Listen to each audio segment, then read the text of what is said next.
America Russia అణ్వాయుధ నియంత్రణ ఒప్పందం ఇవాళ్తో ముగియబోతుంది. దీంతో అణ్వాయుధ నిల్వలపై ఉన్న పరిమితులు తొలగిపోబోతున్నాయి.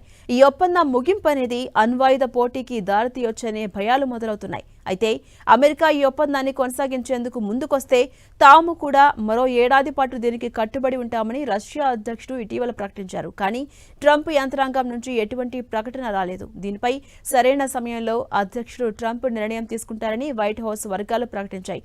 అణ్వాయుధ నిల్వలకు సంబంధించి 1972లో అమెరికా అధ్యక్షుడు రిచర్డ్ నిక్సన్, సోవియట్ నేత బ్రెజ్నెవ్ల మధ్య తొలిసారిగా ఒప్పందం జరిగింది. అయితే 2001లో అధ్యక్షుడు జార్జ్ సమయంలో అమెరికా బయటకొచ్చింది. మళ్లీ 2010లో అమెరికా అధ్యక్షుడు బరాక్ ఒబామా, రష్యా అధ్యక్షుడు దిమిత్రీ మెద్వెదేవ్ల మధ్య న్యూ స్టార్ట్ పేరుతో ఒప్పందం కుదిరింది. దీని ప్రకారం ఇరు దేశాలు 700 కన్నా ఎక్కువ క్షిపణులు, యుద్ధ విమానాలపై 1550 కన్నా ఎక్కువ అణ్వాస్త్రాలను వినియోగించేందుకు సిద్ధంగా ఉంచకూడదు. ఒకరి అణ్వాయుధ కేంద్రాలను మరొకరు తనిఖీ చేసుకోవచ్చు. అయితే ఇది 2021లోనే ముగియాల్సి ఉన్నప్పటికీ 5 ఏళ్ల పాటు పొడిగించారు.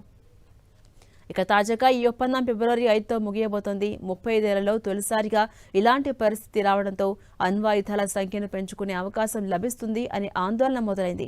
ఈ పరిస్థితి రష్యా, అమెరికా మధ్య అణ్వాయుధ పోటీకి దారితీయడంతో పాటుగా ప్రపంచవ్యాప్తంగా అస్థిరత, అణుఘర్షణల ముప్పును పెంచుతుంది అనే ఆందోళనలు వ్యక్తమవుతున్నాయి.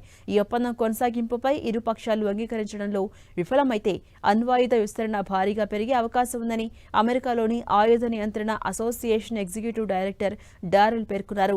అమెరికా అణు నిల్వలపై పరిమితులు లేకుంటే ప్రమాదకరమైన ప్రపంచమే అవుతుందని క్రెమ్లిన్ అధికార ప్రతినిధి దిమిత్రీ ఇటీవల హెచ్చరించారు.